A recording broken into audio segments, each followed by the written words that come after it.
Before we descend into the shadows of the Appalachian Ridge, I must ask a small favor. If you enjoy these journeys into the macabre, please take a moment to subscribe to the channel. It ensures these old stories, buried by time and dust, continue to find new ears. Your support is the lantern that guides us through the dark. Now, settle in. The air is growing cold. The town of Red Gap, Alabama, in the year of our Lord 1906, was little more than a raw scrape in the red clay foothills of the Appalachian Ridge. It was a place held together by coal dust, sweat, and a brittle form of piety. It was a place where progress, chugging along on steam and steel in Birmingham and Atlanta, seemed a distant rumor. Here the world was bounded by the shadow of the mountain, the whistle of the mine, and the weary ring of the church bell. It was this silence, an unnatural one, that first troubled Sheriff Elias Thorne. Thorne was a pragmatic man, barrel-chested and carrying the quiet authority of someone who had seen too many mining accidents and too few miracles. He was sitting on the porch of the combined sheriff's office and telegraph station, whittling a piece of pine, when the silence truly registered. It wasn't the usual quiet of a Tuesday afternoon. It was the absence of sound from Sanguine Hollow. For 3 months, the hollow up on the ridge had been home to Father Silas Croft and his disciples of the true soil. 24 souls, men, women, and children, who had followed the charismatic priest out of the soot-stained towns to build a new Zion. Silas was a strange bird. He wasn't Catholic despite the title, nor Baptist, nor Methodist. He preached a syncretic gospel of his own design, mixing fire and brimstone damnation with folk theories about the land itself. He was eloquent, with eyes that seemed to burn with a low blue flame, and the desperate folks of Red Gap, weary from the drought that was strangling their crops, had listened. Some had given him supplies, others had given him their families. For weeks, the sounds of their industry had drifted down, hammering, singing hymns, and sometimes a strange, rhythmic chanting that Thorne dismissed as ridge fever. But for the past 3 days, nothing. No smoke from their chimneys, no hymns on the wind, no wagons coming down for flour or salt. Thorne spat a sliver of wood onto the dust. "Something ain't right, Jeb," he said to his deputy, a young man named Jebediah Stone, who was mostly occupied with sweeping the porch. "Reckon they packed up, Sheriff?" Jeb asked, leaning on his broom. "Maybe that drought finally broke 'em, headed west perhaps." 24 people, in the dead of night, without so much as a "fare thee well?" Thorne shook his head. "They left 6 good mules in the livery, paid up for a month. Silas Croft ain't the man to leave good mules." The silence was broken by the clop, clop, clop of a lone rider coming up the main street. This too was an anomaly. The man was a stranger, and he wasn't dressed for Red Gap.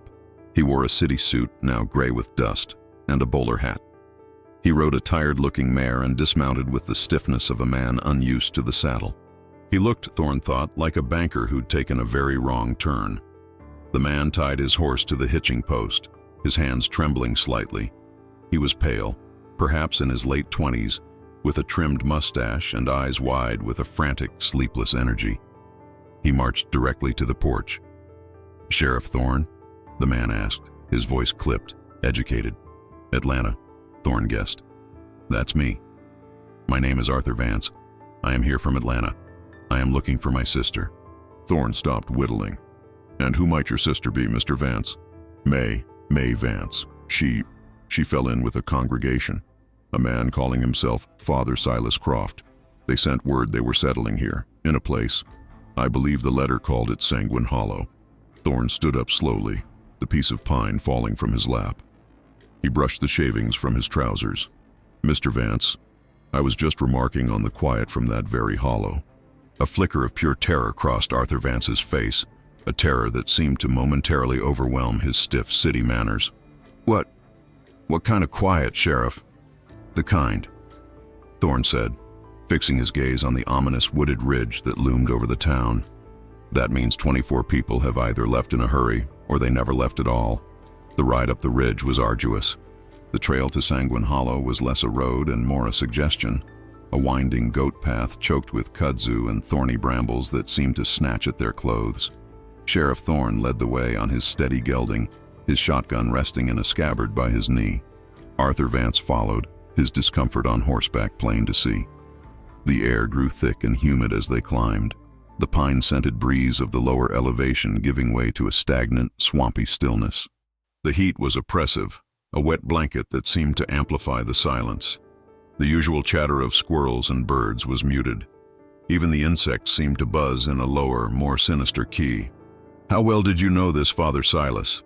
Thorne asked, half turning in his saddle. "I never met him," Arthur replied, wiping sweat and grime from his forehead with a handkerchief that had once been white. "I only know what May wrote. May was always susceptible, Sheriff. Idealistic. She worked in a textile mill in Atlanta. The noise, the filth, it wore her down. She met Croft at some tent revival. He spoke of clean air and living by the communion of the earth. He promised a place where labor was prayer and the land would provide. The land ain't provided much but dust this season," Thorne grunted. "This drought is the worst in a decade. Folks are scared. Scared folks do foolish things. And men like Croft, they feed on that fear like a tick on a hound." "He's a charlatan then?" Arthur asked, his voice tight with a mixture of anger and hope. "A swindler who took their money and ran?" "I'd prefer that, Mr. Vance. I'd prefer that greatly." Thorne pulled his horse to a halt. "Charlatans leave a trail of angry letters and empty bank accounts.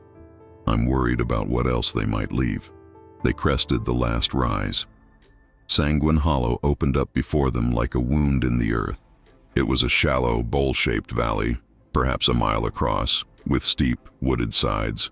Thorne had only been up here once before, months ago, when Silas first arrived. Then it had been just dense forest.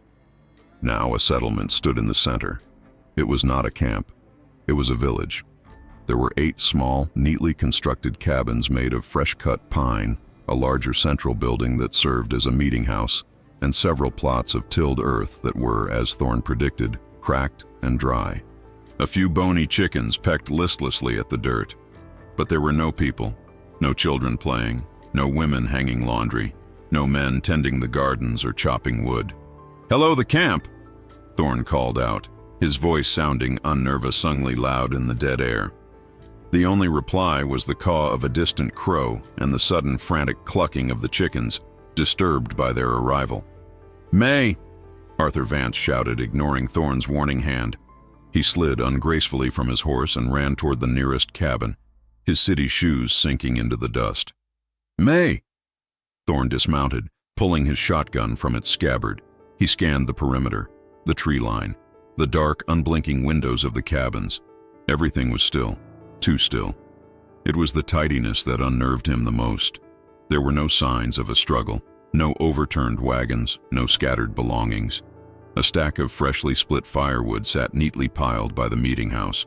A washtub, half full of gray water, sat on a stump. It was as if every soul in the hollow had, in a single coordinated moment, simply evaporated. "Sheriff!" Vance's voice was sharp, coming from the third cabin.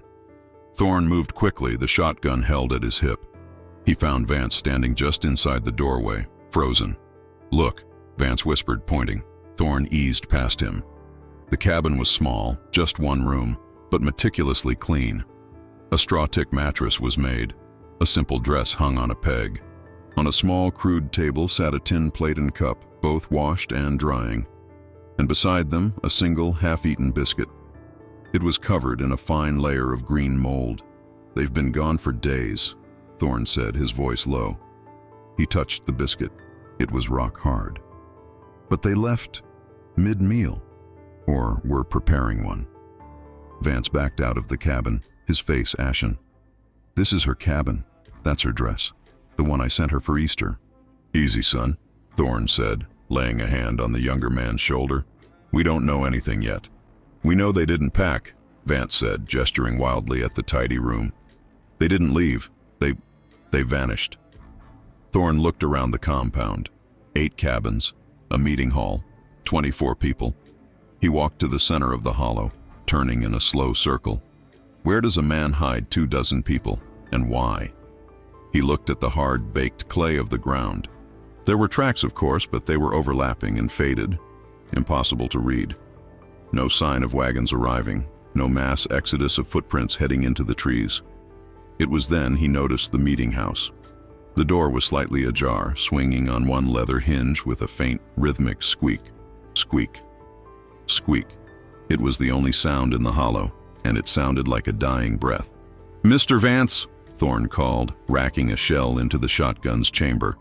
The shuck-shuck sound was a small comfort. "Stay by the horses, don't touch anything else." Vance didn't argue. He just stared, hollow-eyed, at his sister's cabin. Thorne pushed the door of the meeting house open with the barrel of his gun. The interior of the meeting house was dark, the only light coming from the open door, and a few high, narrow windows cut just under the eaves, thick with dust. The air was heavy with the smell of unseasoned pine, stale sweat, and something else. Something metallic and vaguely sweet, like old pennies. It was a single long room, filled with rough-hewn benches facing a raised platform at the far end. There was no cross, no stained glass, no recognizable iconography of any Christian faith Thorne had ever encountered. The focus of the room was the pulpit. It was not a finely carved piece of furniture, but a massive, waist-high stump of an ancient oak, dragged in from the forest and placed center stage. Its surface was worn smooth, but its sides were raw, the bark still clinging in places. But it was what was carved into the flat top of the stump that made Sheriff Thorne pause. It was not a cross. It was a complex sigil etched deep into the wood. It looked like a stylized root system, spreading downward, but also twisting upward to form a kindle of grasping, hand-like shape. In the center, where the roots converged, was a shallow, concave depression, perhaps a foot across. The depression was stained a deep, dark, reddish-brown. Thorne stepped closer, the wooden floorboards groaning under his weight. He ran a gloved finger over the sigil. The carving was precise, not the work of a crude whittler. This was deliberate. This was a symbol of their faith. "The true soil," Arthur Vance murmured from the doorway. Thorne hadn't heard him approach.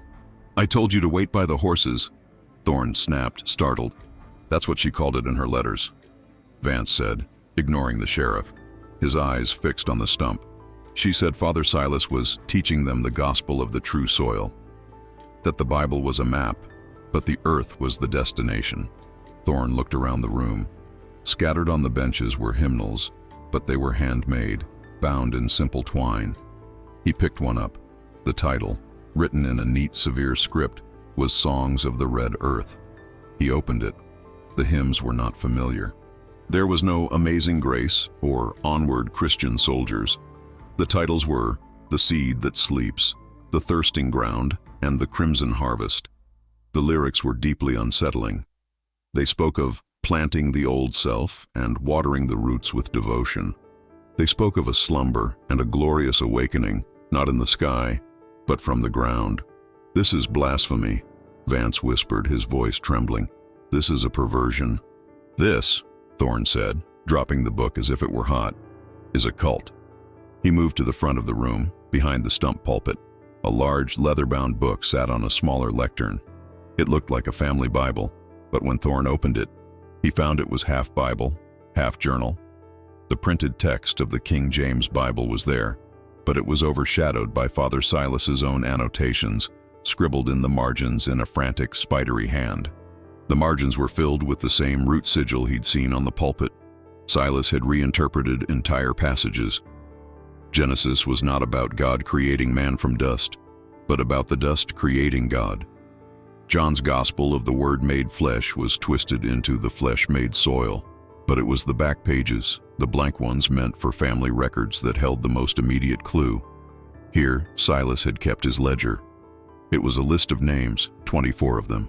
Ephraim Cole, Sarah Cole, Caleb Cole, age 6, Jedediah Morris, Martha Morris, May Vance, age 21, and so on. 24 names, each one followed by a date. The dates were staggered over the last 3 months, marking, Thorne assumed, when they arrived. But beside each name, there was a second entry, a small notation in red ink. It was the same word, repeated 24 times. Pledged. He had them pledge, Thorne said grimly. "Pledge what?" Vance asked. Thorne didn't answer. He was looking at the last name on the list, May Vance. Her pledge date was only a week ago. He closed the heavy book, raising a small puff of dust and the faint metallic scent again. Let's check the other cabins. Mr. Vance, you check your sister's place again. Look for letters, a diary, anything that tells us what this pledge was. Thorne stepped out of the oppressive dark of the meeting house back into the stark, indifferent sunlight. The silence of the hollow felt heavier now, weighted by the implications of that empty, stained pulpit. He looked at the dry, cracked fields they had tried to cultivate. He looked at the sun-bleached wood of the cabins. Jeb was wrong. Thorne muttered to himself, checking the shells in his shotgun again. They didn't head west. They didn't pack up and leave. He stared at the woods surrounding them, the trees thick and dark, their branches hanging low like waiting arms. They're still here. Arthur Vance felt like a trespasser, a ghoul picking through the remnants of his sister's life. Her cabin, the one they had briefly inspected earlier, was exactly as she had left it. The moldy biscuit still sat on the table, a grotesque monument to an interrupted life. He could almost smell her presence, a faint scent of lavender soap and ironed cotton. It was an intimacy that felt unbearable. He moved with a numb precision, opening the small pine chest at the foot of her cot. Inside were more simple clothes, a few tintypes of their parents, and a worn copy of Pilgrim's Progress. Tucked beneath the book was what he was looking for, a simple cloth-bound ledger, identical to the ones used by shopkeepers, but filled with his sister's looping, optimistic script. He sat on the edge of the cot, the straw rustling beneath him, and opened the diary. The first entry was dated 3 months prior, brimming with the desperate hope he knew so well. April 14th, 1906. We have arrived. Sanguine Hollow. The name is strange, but the air is pure. I have not drawn a breath without tasting coal smoke in 5 years.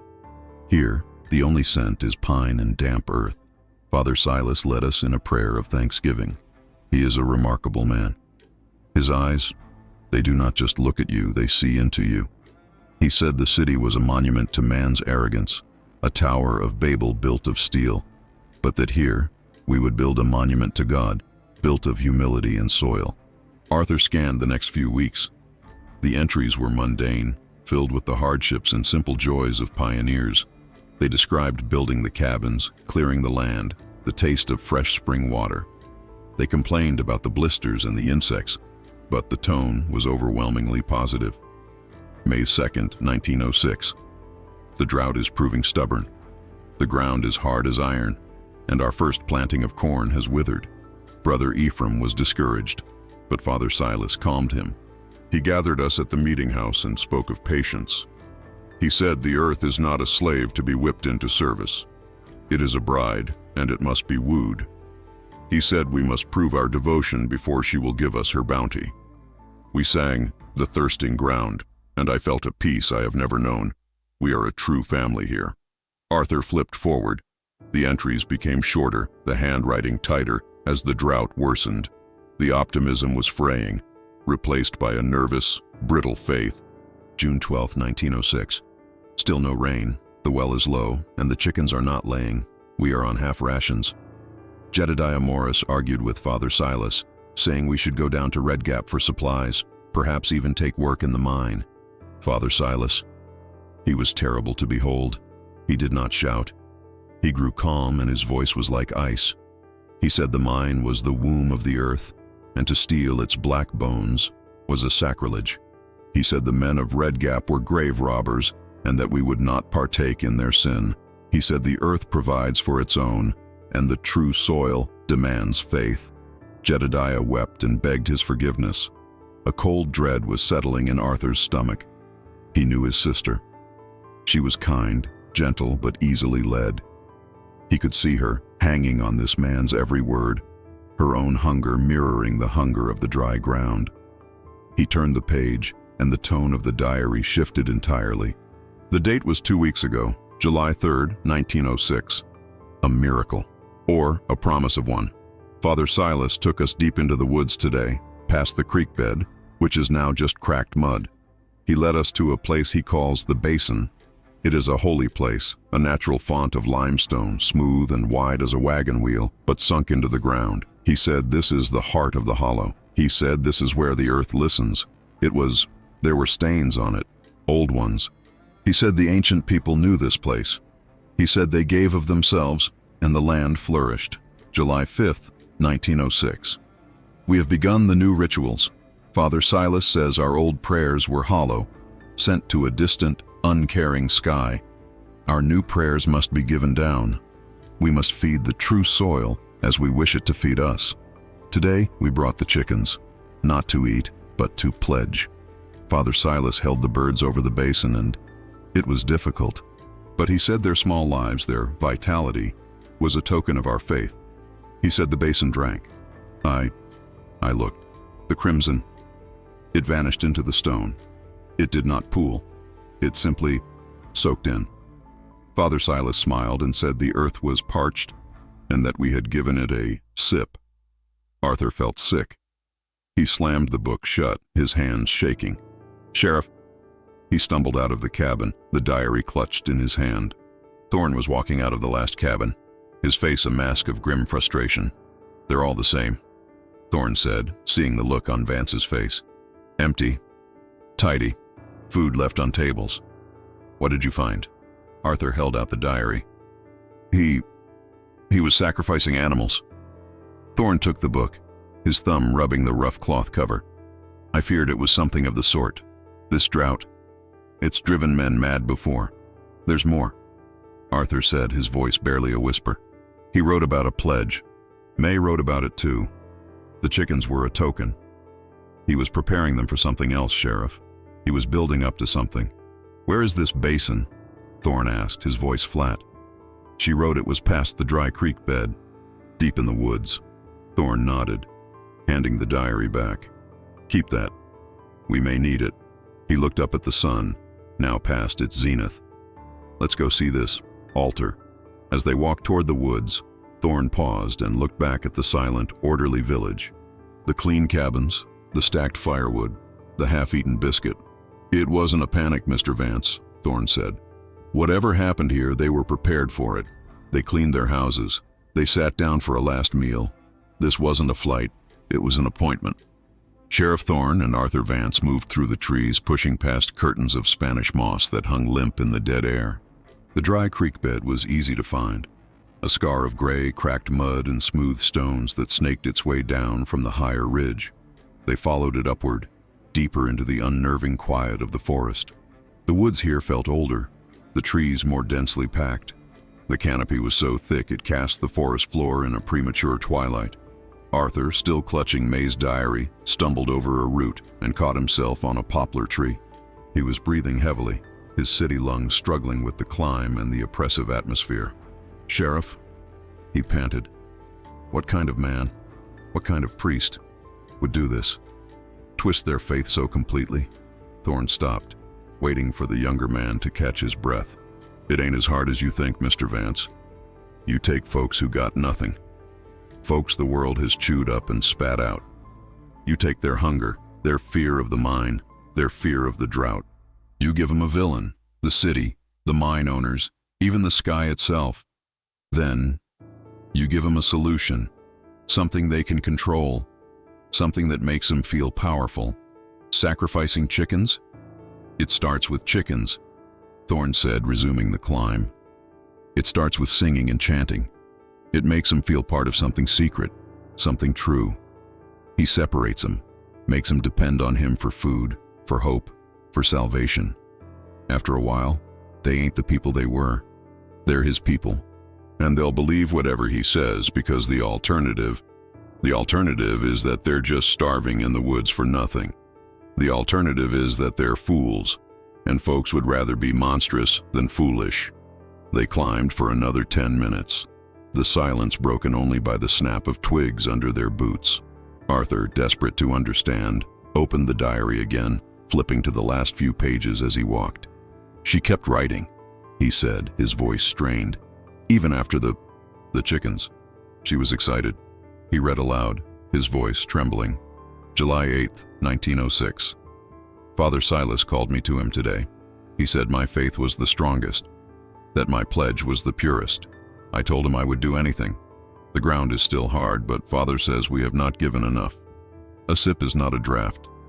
He said the true soil is a sleeping giant, and it requires a deep drink to awaken. He told us the stories of the old gods, the ones who demanded devotion, and how their lands were always fertile. He said our God had grown soft, that he rewarded the lazy with rain. But the true soil, it rewards only the committed. Stop, Thorne said, holding up a hand. But Sheriff, you need to hear... No, hush, listen. Arthur stopped. The woods were silent. Not just quiet, silent. No insects, no birds. It was the absolute, pressurized silence of a tomb. What is it? Arthur whispered. The smell, Thorne said, sniffing the air.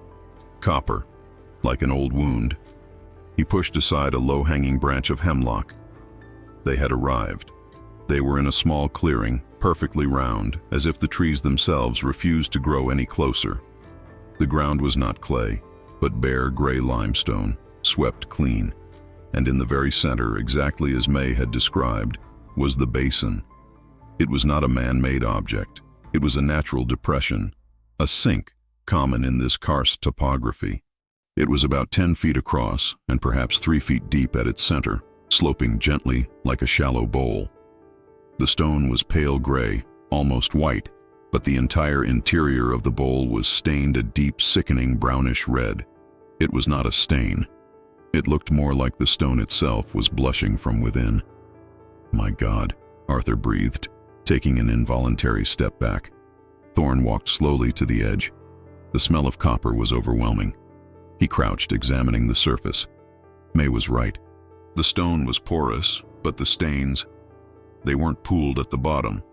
They seemed to have been absorbed, drawn into the rock itself, leaving the surface almost dry to the touch despite the vibrant, terrible color. There were darker, fresher stains layered on top of the old, faded ones. Chicken feathers were scattered around the rim. So this is it, Thorne said, his voice a low growl. This is his church. Arthur, meanwhile, was scanning the clearing, his eyes wide with panic. Where are they? If they did the ritual, where are the bodies? There are no bodies, Thorne said. He pointed. Look, no drag marks, no tracks leading away, except ours. No overturned earth, nothing. Then what happened here? Thorne stood up and looked around the clearing. His eyes landed on a single object, resting on the far lip of the basin. It was a small hand-carved wooden doll, no bigger than his thumb. It had been painted with a simple face and a blue dress. Caleb Cole, Thorne said, his voice hollow. He was 6. I saw his name on the list. I saw him in town once. His mother Sarah was buying him licorice. He reached down but did not pick it up. The doll was placed neatly, almost reverently, as if the child had set it down for just a moment. They came here, Thorne said, his mind piecing it together. All of them. They cleaned their homes. They ate a final meal. They walked up here, to this unholy place. The child left his toy. And then? Arthur demanded, his voice cracking. Then what, Sheriff? Did they fly to heaven? Did the ground? Did it open? I don't know, Thorne admitted, frustration and a creeping supernatural dread warring within him. I'm a man for facts, Mr. Vance, and the facts are 24 people are gone. This place stinks of offerings, and there ain't a single sign of a struggle. He looked back at the basin, the centerpiece of this entire terrible mystery. This is where the faith turned, Thorne said. When they stopped praying to the sky and started feeding the stone, the sun was beginning to dip, casting long, grotesque shadows across the clearing. The crimson basin seemed to darken, its colors growing more vibrant as the light failed. We need to go, Thorne said, his hand resting on the stock of his shotgun. The woods ain't a place to be after dark, especially these woods. Arthur didn't move. He was staring at the small wooden doll, his face a mask of horrified comprehension. He brought them all here. The children, too. He promised them a glorious awakening, May said. Not in the sky, but from the ground.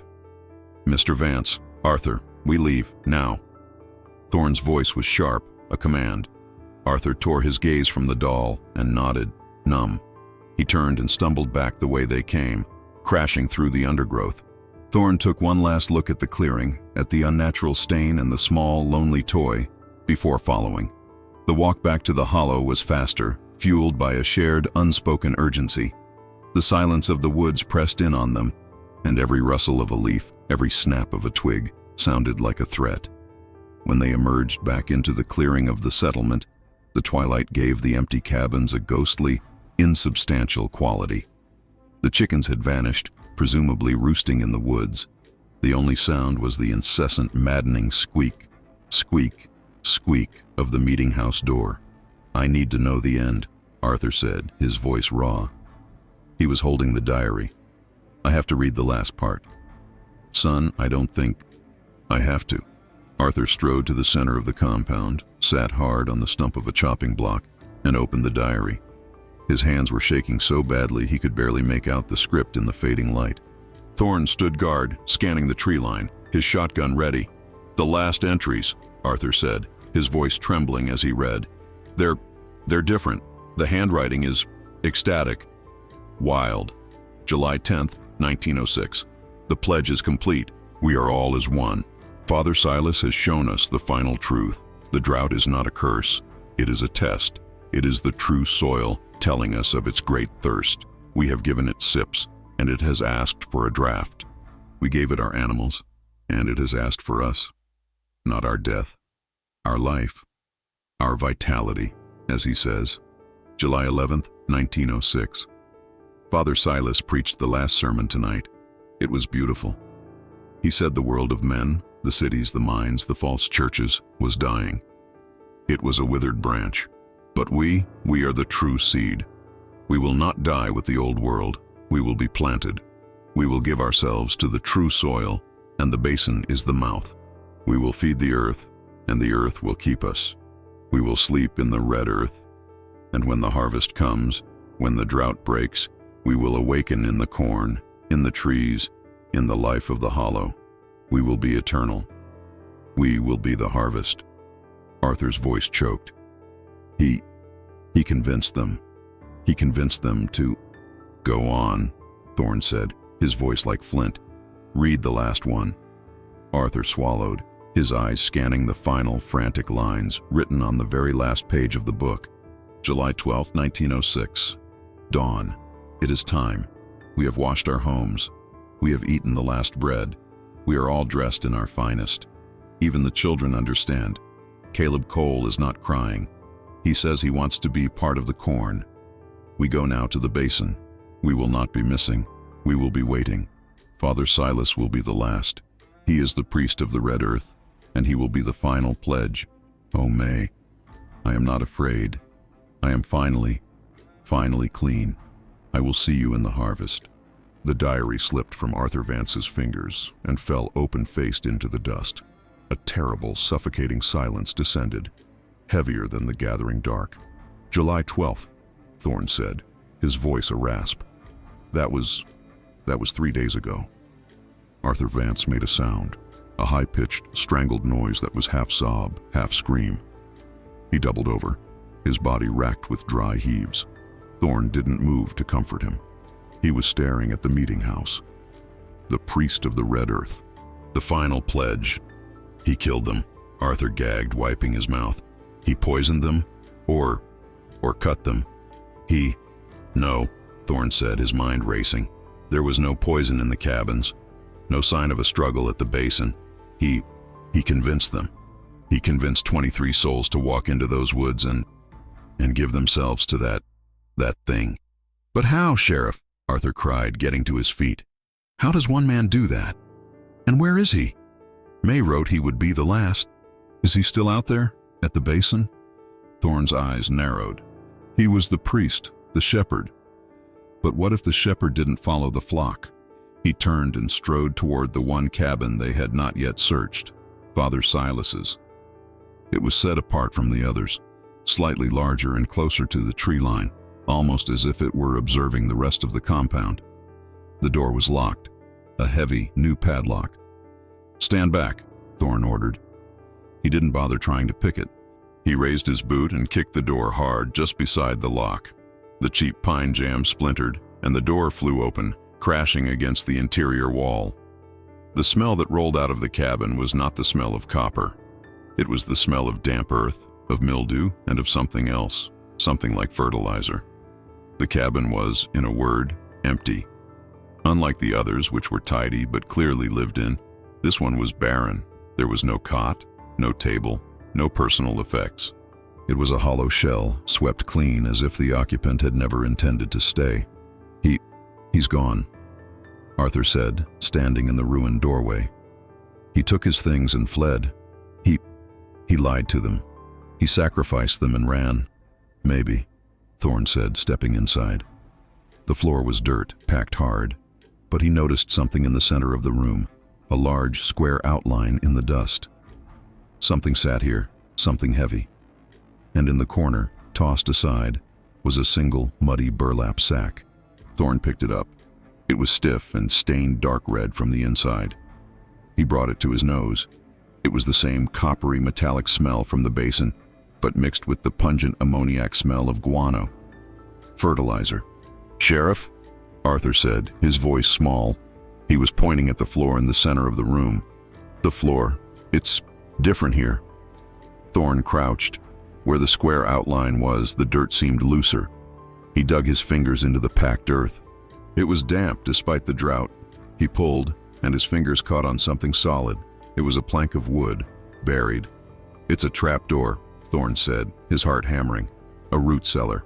He jammed his fingers under the edge and pulled. It was heavy, but the damp earth gave way, and with a sucking sound, he lifted the heavy plank door and tossed it aside, revealing a dark, square hole. The smell that rose from the darkness was overpowering. It was the smell of the basin, the smell of the burlap sack, but magnified 1,000 times. It was the smell of a slaughterhouse, of iron, and of turned, wet soil.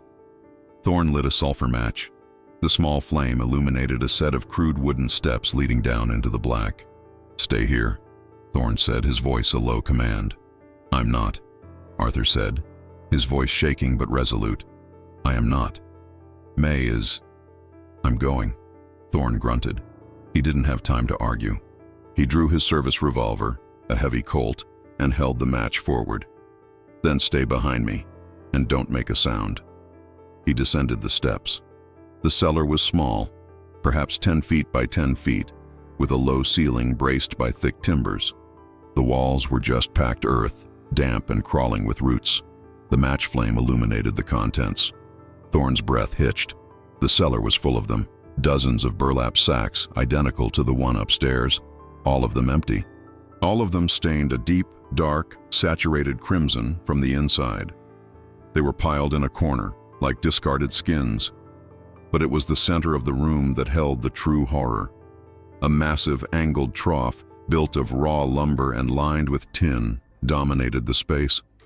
It started at waist height against the far wall and angled downward, disappearing into a dark, 3-foot-wide hole dug into the earth wall. What is it?" Arthur whispered from the top step. Thorne held the match higher. The trough. It was slick, coated in the same dark, drying residue. He stepped closer. At the head of the trough, embedded in the wall, was a large iron meat hook. Thorne's match burned down to his fingers. He dropped it, swearing, and lit another. He saw it all. The plan. The mechanism. "He didn't lead them to the basin," Thorne whispered, the realization hitting him like a physical blow. "What?" "The basin. It wasn't the altar. It was the drain." Thorne pointed the wavering match flame at the hole where the trough disappeared. "This cellar, it's right above the creek bed, on the ridgeline. Geologically, it's limestone, karst, full of sinks and channels." He looked at the trough, the hook, the piles of empty blood-soaked sacks. He didn't convince them to do anything. He processed them.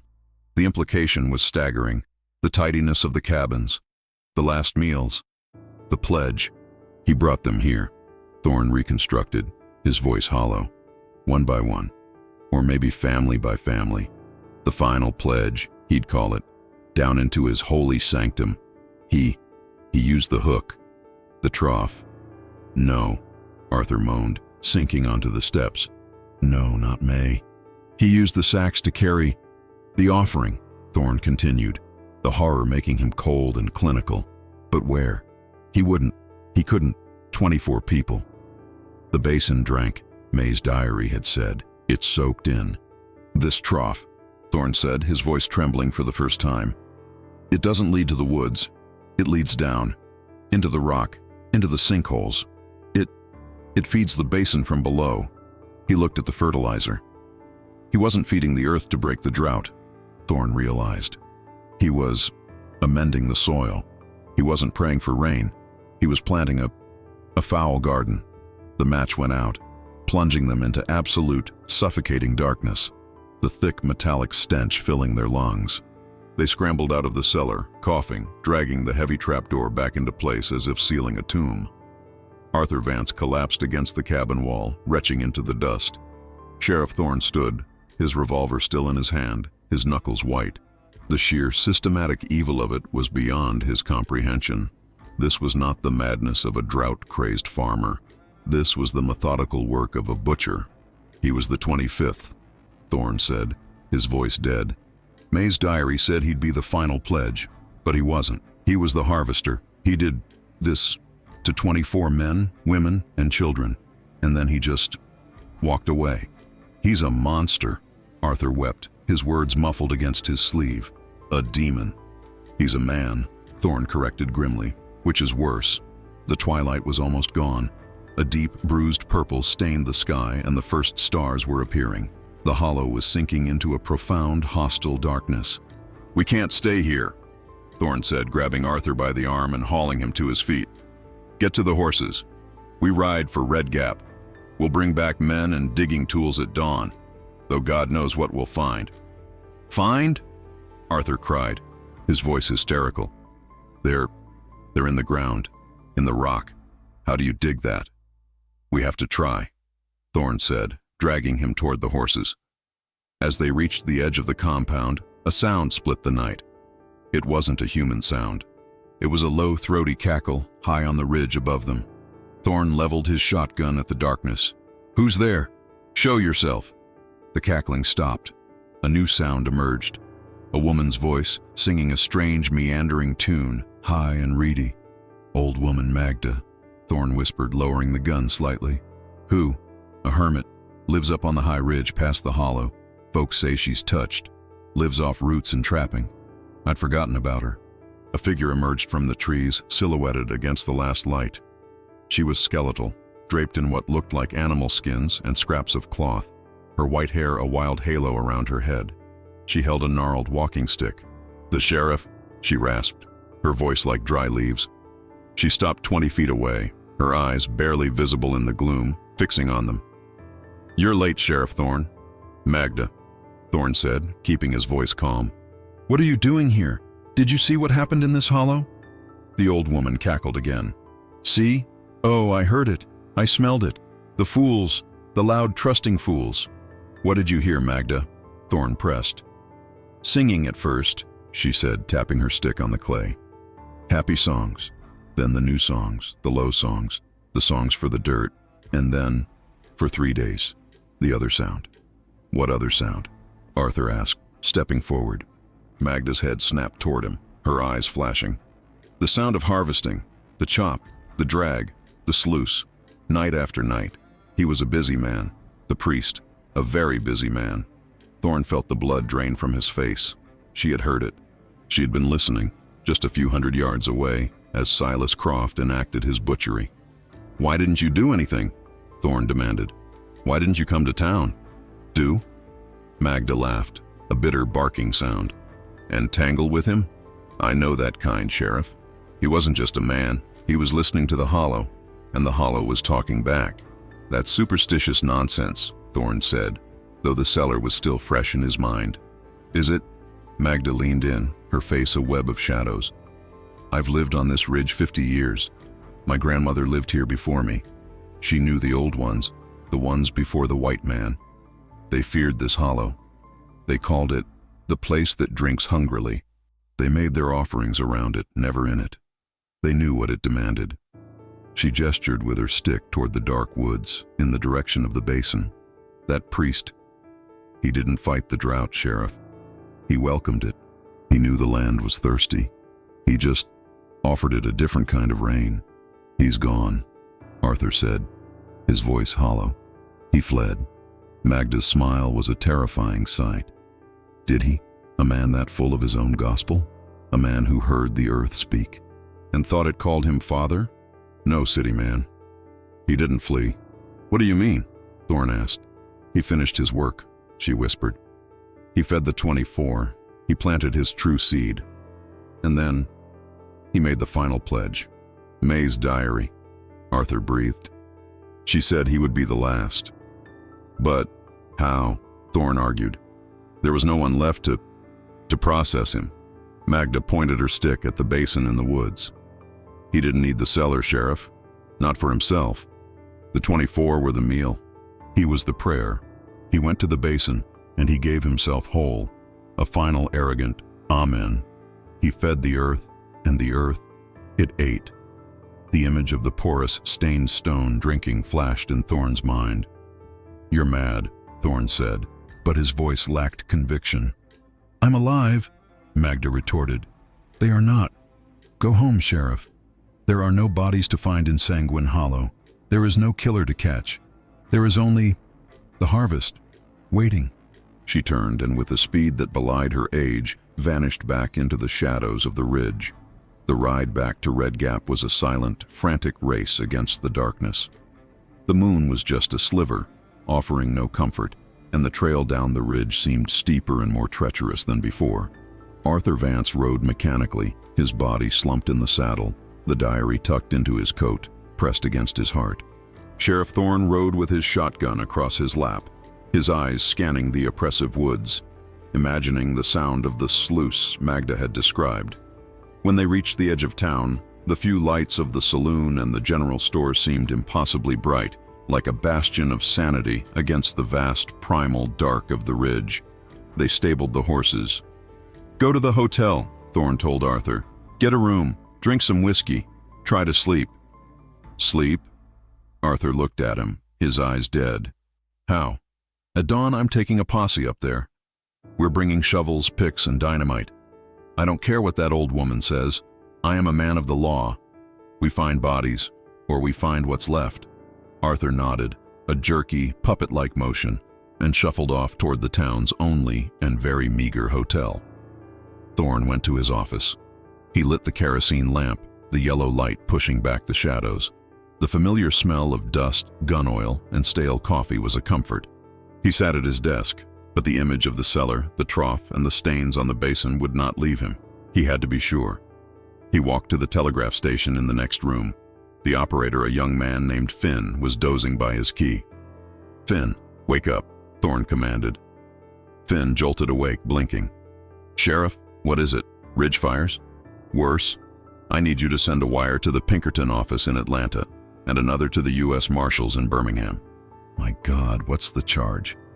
24 counts of... I don't know. Just send the wire. I need information on a man. Father Silas Croft. C-R-O-F-T, probably an alias. Described as highly charismatic, dark hair, burning blue eyes, maybe 40 years old. Preaches a strange gospel about the soil. Ask about any similar disappearances, any cult activity. Put it on the county ledger. Right away, Sheriff. Thorne went back to his desk. He pulled out the county ledgers and the prisoner logs. He was looking for anything, any mention of Silas Croft before he'd come to Sanguine Hollow. He found nothing. The man had appeared 3 months ago as if from thin air, his silver tongue and his dark promise mesmerizing the desperate. He put his head in his hands, the exhaustion of the day, the heat, and the sheer, mind-numbing horror washing over him. He thought of the child's doll. He thought of May Vance's ecstatic final words. He must have dozed because he was startled by Finn shouting from the other room. Sheriff, we got a reply. From Atlanta. It came mighty fast. Thorne bolted into the telegraph room. Finn was ripping the paper strip from the machine, his face pale. What is it? It's not from the Pinkertons, Sheriff. It's from the warden at the Fulton County Asylum. Thorne snatched the paper. The message was brief. Silas Croft. Subject is not an alias. Silas Croft, formerly Dr. Silas Croft was chief physician and theologian at our institution, admitted as a patient, 1903. Diagnosis: religious mania, paranoid schizophrenia, believed he could commune with the earth, and that blood sacrifice was the true cure for mental affliction. Escaped 4 months ago, considered extremely dangerous. He is not alone. He escaped with an orderly who was his first convert. The orderly's name is Jedediah Morris. Thorne's blood ran cold. He grabbed his own ledger, the one from Sanguine Hollow, from his pocket. He ran his finger down the list of 24 names he'd copied from Silas's Bible. Jedediah Morris, Martha Morris, Jedediah Morris, the one who had argued with Silas about the mine, the one who wept and begged forgiveness. My God, Thorne breathed. He wasn't alone. He had help. The entire narrative shifted. It wasn't one man mesmerizing 23 followers. It was 2 men, a fanatic and his first disciple, manipulating 22 victims. The argument May witnessed was a performance, a show of Silas's power to solidify his control. But the list, Thorne looked at it again. 24 names, including Jedediah and Martha Morris. And then he remembered the Bible in the meeting house, the list of names with pledged written beside them. He grabbed a fresh sheet of paper and a pen. "Finn," he said, his voice urgent, "send a reply to the asylum. Ask them one more question. Did he have a family? A wife? A sister?" "Sheriff." "What? Just send it." They waited. The click-clack-click of the telegraph key was the only sound in the office. The minutes stretched into an agonizing 10. Then the reply came. Croft, Silas. Subject was unmarried. One known relative, a sister, Magdala Croft. She was committed to our institution in 1890. Died there, 1902. Cause of death, self-starvation. Thorne stared at the name. Magdala, the old woman on the ridge. The hermit. I'm alive. They are not. He finished his work. He fed the 24. Thorne grabbed his shotgun. "Sheriff, where are you going?" Finn yelled. "It's the middle of the night." "The 25th name," Thorne said, kicking his office door open. It wasn't Silas. He ran to the hotel. He didn't knock. He hammered on Arthur Vance's door. "Vance, get up! We're going back! Now!" Arthur stumbled out of the room, his clothes on, but his face etched with sleepless terror. "What is it? What's happened?" "The old woman, Magda. She's his sister," Thorne said, his words sharp and clipped. "Or she's impersonating his dead sister. Either way, she's part of it. She watched. She listened." "Listened," Arthur repeated, uncomprehending. She was helping him? She was the lookout, the audience. She knew everything, and she's still up there. They saddled their horses again, their movements frantic under the cold starlight. The town was dead silent. As they rode out of Red Gap, the dark, towering mass of the Appalachian Ridge seemed to loom over them, a sleeping, malevolent beast. "What about the posse?" Arthur asked, his voice shaking as they started the climb. "There's no time," Thorne said. "If she's up there, she's the only living witness. She's the only one who can tell us what really happened to Silas, if he's dead or if he's not." The ride up the trail was a nightmare. Every shadow seemed to hold a figure. Every rustle of the wind sounded like Magda's reedy cackle. The air was cold now, the humidity of the day replaced by a damp, grave-like chill. When they reached the hollow, it was a pool of profound blackness. The cabins were lightless voids. The squeak-squeak of the meeting house door sounded louder, more insistent. "Where does she live?" Arthur whispered. "She said high on the ridge, past the hollow. We follow the creek bed up, past the basin." Thorne lit a lantern, its single, greasy yellow eye cutting a small, trembling circle in the dark. They dismounted, tying the horses, and proceeded on foot. They passed the silent, empty cabins, the air thick with the memory of the horrors in the cellar. They moved into the woods. The lantern light made the trees look like skeletal giants, their branches grasping.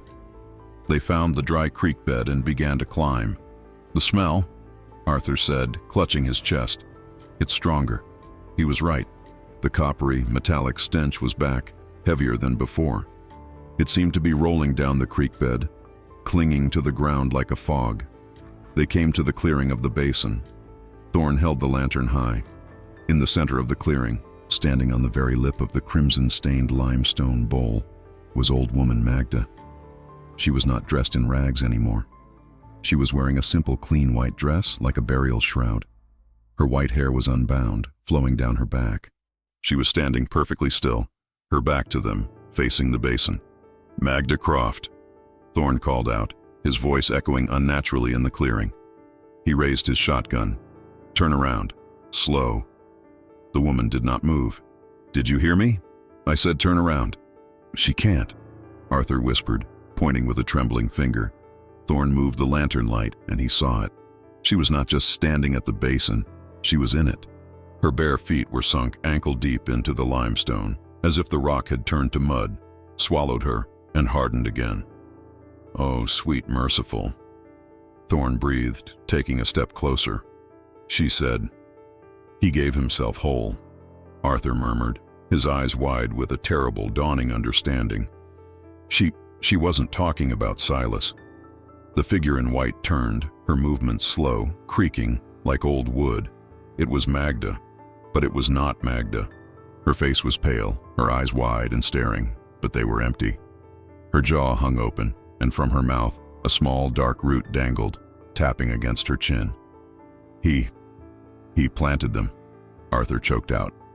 "In the cellar. But she was the last, the final pledge, for him." Thorn stared, his mind unable to process the sight. Magda, or the thing that was Magda, raised one hand. It was not a gesture of threat. It was a gesture of offering. "The harvest." The thing on the stone whispered, and the voice was not Magda's, but a dry, rustling sound, like 1,000 insects. "It waits." Suddenly, the ground beneath Thorn's feet seemed to shift. A low, vibrational hum, not heard but felt, resonated up from the soles of his boots. The basin, the stone, it was humming. "Sheriff!" Arthur screamed. Thorn didn't need the warning. He looked down. From the cracks in the limestone at his feet, tiny, pale rootlets, the color of bone, were pushing their way up. They were twisting, reaching for his boots. He fired the shotgun. The blast tore through the night, the buckshot ripping into the white-clad figure, tearing a hole in its chest. The thing did not fall. It did not bleed. From the hole, a gush of dust and a spray of more writhing pale roots erupted. "Run!" Thorn bellowed. He grabbed Arthur and threw him back toward the trail. They ran, crashing through the undergrowth, the lantern dropping and extinguishing, plunging them into chaos. Behind them, the humming rose in pitch, and a terrible, wet, tearing sound echoed from the basin, as if something was pulling itself free. They didn't stop until they reached the horses. They mounted in a blind panic, kicking the animals into a gallop, heedless of the trail, branches whipping their faces. They did not slow until they burst from the tree line and clattered into the sleeping streets of Red Gap, the horses wheezing, their flanks lathered in sweat. Thorn didn't stop at his office. He rode to the telegraph station, leaped from the saddle, and burst inside, his shotgun still smoking. "Finn!" he roared. "Send a wire. Send it to the governor. Send it to the army. Tell them Sanguine Hollow is unstable. A mine collapse. A chemical leak. I don't care. Tell them to quarantine the ridge. No one goes up. No one." The posse Sheriff Thorn led at dawn was not the one he had originally planned. It consisted of himself, Arthur Vance, who refused to be left behind, his face a mask of gray determination, and 4 grim-faced deputies, heavily armed and carrying not just shovels, but several crates of dynamite from the Red Gap mine. Thorn had told them only what they needed to know: that Silas Croft was a murderous lunatic from an asylum, and that the hollow was a crime scene. He did not mention the cellar. He did not mention Magda. He did not mention the roots. They rode up the trail in the bright, unforgiving morning light. The world looked painfully normal. The birds were singing. The air was clear. It was as if the horrors of the night, the humming stone and the harvest, had been nothing but a shared nightmare. But as they crested the ridge and entered Sanguine Hollow, The silence fell again. The settlement was just as they had left it. The empty cabins, the moldy biscuit, the squeak of the meeting house door. "What are we digging for, Sheriff?" one of the deputies asked, eyeing the tidy, undisturbed compound. "Graves," Thorne said curtly. "Vance, you and Deputy Stone, check the meeting house. See if Croft left anything else. The rest of you, with me." Thorne led the men to Silas's cabin. The broken door hung open. He pointed to the trap door. "There. We start there. I want that cellar excavated. I want to know where that trough leads." As the men set to work, their shovels biting into the damp earth of the cellar, Thorne felt a pull. The woods, the basin. He had to know what the daylight would show. He had to know if the thing in the white dress was still there. "I'm going to scout the perimeter," he called to his men. He walked toward the woods, his shotgun feeling heavy and useless in his hands. He found the dry creek bed. The coppery smell was gone, replaced by the mundane scent of pine and dust. He walked, his heart hammering, until he reached the clearing. It was empty. The basin was just as he had first seen it. A shallow limestone sink stained a deep, dark rust. Of Magda, there was no sign. No body, no tattered white dress, no tracks. He stepped closer, cautiously. The stone was just stone. Solid. Still. He looked at the spot where she had been rooted. There was nothing. No hole. No sign the rock had ever been soft. He knelt, running his hand over the surface. It was dry, but it was not the same. He squinted. Where the doll had been, there was now a small, dark green sprout. It was a plant he didn't recognize, thick-leafed and vibrant, pushing its way up through a hairline crack in the limestone. It looked impossibly healthy in this drought-stricken land. He stood up, backing away slowly. He looked around the clearing. Here and there, in the cracks of the rock, other identical sprouts were emerging, a dozen of them, all a deep, unnatural green. "Sheriff!" The shout came from the hollow. It was Arthur Vance. His voice was high with panic. Thorne ran, bursting from the trees, convinced the roots had returned. He found Vance standing in the center of the compound, holding May's diary. "What is it? Are the men all right?" Thorne demanded. "The diary," Arthur said, his voice trembling. He held it open. "Look." Thorne took it. "I've read it, son. We know what it says." "No. Look at the last page." Thorne flipped to the back, to May's final ecstatic entry. "It is time. We go now to the basin. I will see you in the harvest." The page was blank. "What?" Thorne whispered. "It's gone," Arthur said. "The writing. It's just gone. I opened it to read it again, to try and understand. And the ink? It's faded. All of it. The whole diary." Thorne flipped through the pages. Where May's looping script had been, there was nothing but empty, faintly stained paper. It was as if the words themselves had been a lie, a temporary illusion that had served its purpose and vanished.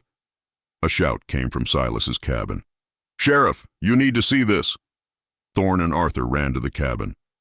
The deputies were clustered around the excavated cellar, their faces pale. "We found where the trough goes, Sheriff," one of them said, pointing. Thorne looked down.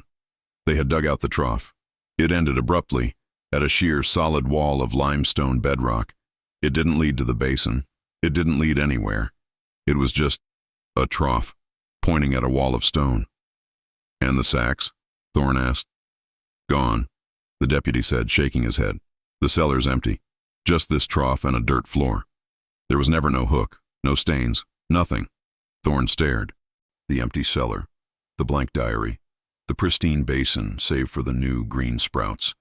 It was impossible. The evidence, all of it, was gone. "Sheriff?" the deputy asked, confused by Thorne's silence. What did that fella Croft do here? Where are the bodies?" Thorne looked at the empty cellar, then at the empty woods, then at the empty book in his hands. He did nothing," Thorne said, the lie tasting like ash in his mouth. He must have taken them all west, on a different trail. This was all a misdirection. "So, there's no bodies?" "No," Thorne said, his voice hollow as he climbed out of the cellar. "There's nothing here. No crime. No victims. Just a bad priest and a failed settlement. The deputies looked relieved. A mass disappearance was one thing. A mass murder was another.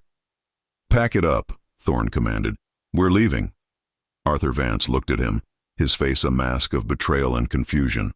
"Sheriff, we saw it. The cellar. The diary. Magda." Thorne grabbed him by the arm, his fingers digging in like talons, and pulled him away from the others. "What did we see, Mr. Vance?" Thorne whispered, his eyes hard.